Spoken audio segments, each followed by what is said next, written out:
নমস্কাৰ turning point নিউজলৈ স্বাগতম জনাই ষ্টুডিঅ'ত মই ৰিমঝিম গগৈ অসমৰ বিশেষভাৱে সক্ষম খেলুৱৈসকলৰ বাবে সুখবৰ আজিৰ পৰা সৰুসজাই ষ্টেডিয়ামত আৰম্ভ হৈছে উত্তৰ পূৰ্বাঞ্চলত পোনপ্ৰথমবাৰৰ বাবে হুইলচেয়াৰ বাস্কেটবল ফেডাৰেশ্যন অফ ইণ্ডিয়াৰ নেতৃত্বত তথা স্পৰ্টছ অথৰিটি অফ আছাম আৰু শিশু সাৰথীৰ সহযোগত দুদিনীয়া হুইলচেয়াৰ বাস্কেটবল কৰ্মশালা এই কাৰ্যসূচীত অংশগ্ৰহণকাৰী ৰাজ্যৰ বিভিন্ন প্ৰান্তৰ পৰা অহা বিশেষভাৱে সক্ষম খেলুৱৈসকল হুইলচেয়াৰ বাস্কেটবল ফেডাৰেশ্যন অফ ইণ্ডিয়াই অনুষ্ঠিত কৰা কৰ্মশালাৰ মূল উদ্দেশ্য হৈছে অসমৰ বিশেষভাৱে সক্ষম খেলুৱৈসকলক বিশ্বৰ দৰবাৰত পৰিচয় কৰি দিয়া। না প্ৰথমবাৰৰ কাৰণে আমি অনুষ্ঠিত কৰিছোঁ কিন্তু আগৰ পৰা আমাৰ ইয়াৰ পৰা খেলুৱৈ আছে খেলি আছে বেলেগ বেলেগ ডিচিপ্লিন এথলিটৰ কোনো শ্বৰ্টপুট খেলা লোৱা আছে আমাৰ ক্ৰিকেট ডিচেবল এটা ক্ৰিকেটো খেলে এটা পেৰাঅলিম্পিক কমিটিও আমাৰ ইয়াতে প্ৰথমবাৰৰ কাৰণে বাস্কেটবলৰ আজি ৱৰ্কশ্বপটো হ'ল আৰু মই ভাবোঁ এনেকৈ যদি আমি এই প্ৰগ্ৰামটো ছাকচেছ কৰিব পাৰোঁ আৰু বেলেগ যিমান বিকলাংগ খেলুৱৈৰ যাত ইণ্টাৰেষ্ট আছে আগবাঢ়ি আহিব আৰু যথেষ্টখিনি মানে হেল্প এটা লাগিব চৰকাৰৰ ফালৰ পৰা আজি আমাৰ ডাইৰেক্টৰ স্পৰ্টছ আছিলে আমাৰ মেম্বাৰ ছেক্ৰেটাৰী আছিলে স্পৰ্টছৰ ভাৰতত হুইলচেয়াৰ বাস্কেটবল ফেডাৰেশ্যন অফ ইণ্ডিয়াৰ সহযোগত 2014 বৰ্ষত পেৰা অলিম্পিকত এই খেল অন্তৰ্ভুক্ত হয়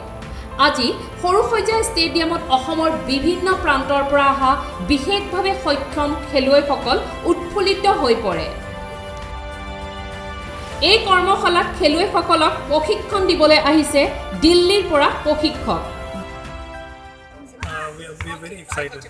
that a state like Assam can facilitate wheelchair basketball. We are sure that you guys are going to do very well because before the program started we had guys sit on the chair and we had them throw the ball and they have good upper body strength. So we're quite confident they'll do very well after 2 days of training. আজিৰ এই কৰ্মশালাখন মুকলি কৰে Shri Pabitra Ram Khaund ACS director of sports and youth welfare Assam and secretary এই কৰ্মশালাত অসমৰ কেইবাখন জিলাৰ পৰা অহা 25ৰো অধিক ইচ্ছুক বিশেষভাৱে সক্ষম যুৱক যুৱতী খেলুৱৈ অংশগ্ৰহণ কৰে এতিয়া মানে ফেচিলিটি আমি বহুত এই বিষয়টো আমাৰ অসমৰ বহুতে জনা নাই নহয় সেই নতুন পদক্ষেপ লৈছে শিশু সাৰথী আৰু স্পৰ্টছ অথৰিটি অফ আছাম গতিকে এতিয়া আমি এটা চান্স পাইছোঁ এতিয়া প্ৰণালী সুযোগ পাইছোঁ সেই সুযোগতে নিজৰ প্ৰতিভাখিনি জাতীয় পৰ্যায়ৰ পৰা ৰাষ্ট্ৰ পৰ্যায়ৰ তেনেকৈ নিয়াৰ এটা মানে চান্স পাইছোঁ আৰু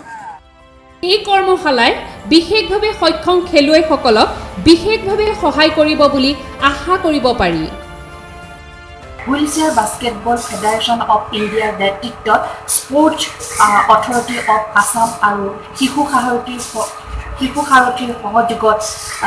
এই কৰ্মশালা অনুষ্ঠিত হয় ইয়াত অসমৰ বিভিন্ন প্ৰান্তৰ পৰা আহি বিশেষভাৱে সক্ষম লোকসকলে অংশগ্ৰহণ কৰিছে কেমেৰা পাৰ্চন ৰিমজিম গগৈৰ সৈতে মই ৰিমজিম শইকীয়া টাৰ্নিং পইণ্ট গুৱাহাটী